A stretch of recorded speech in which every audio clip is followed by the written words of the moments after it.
Silent.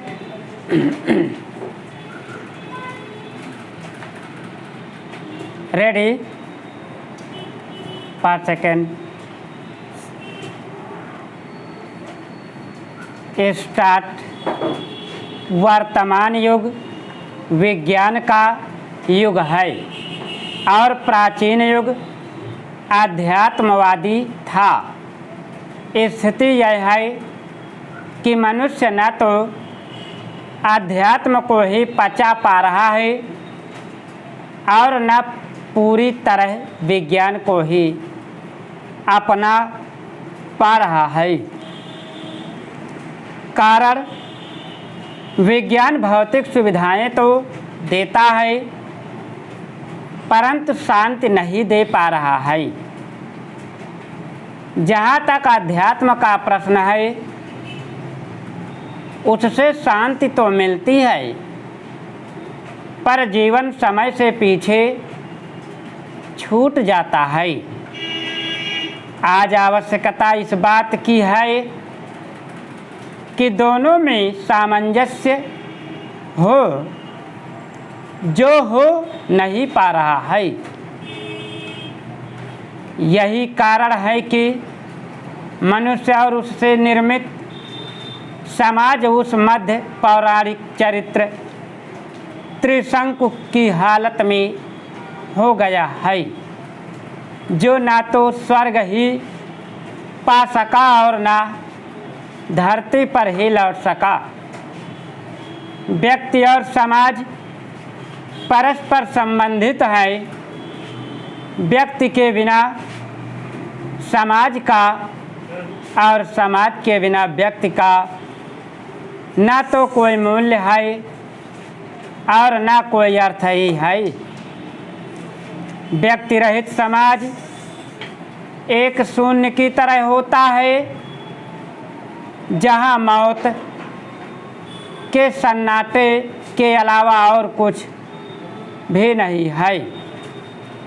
यही स्थिति व्यक्ति की है। यदि वह समाज से कट जाता है तो वह समाज कंटक और आत्महंता बन जाता है। स्पष्ट शब्दों में व्यक्ति को समाज की और समाज को व्यक्ति की आवश्यकता पड़ती है।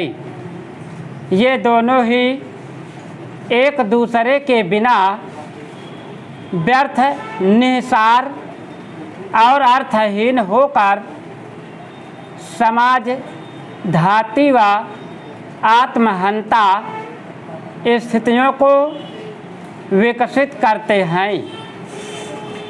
मनुष्य केवल भूख और कामनावश की और काम वासना की पूर्ति मात्र से ही संतुष्ट होने वाला जीव नहीं है।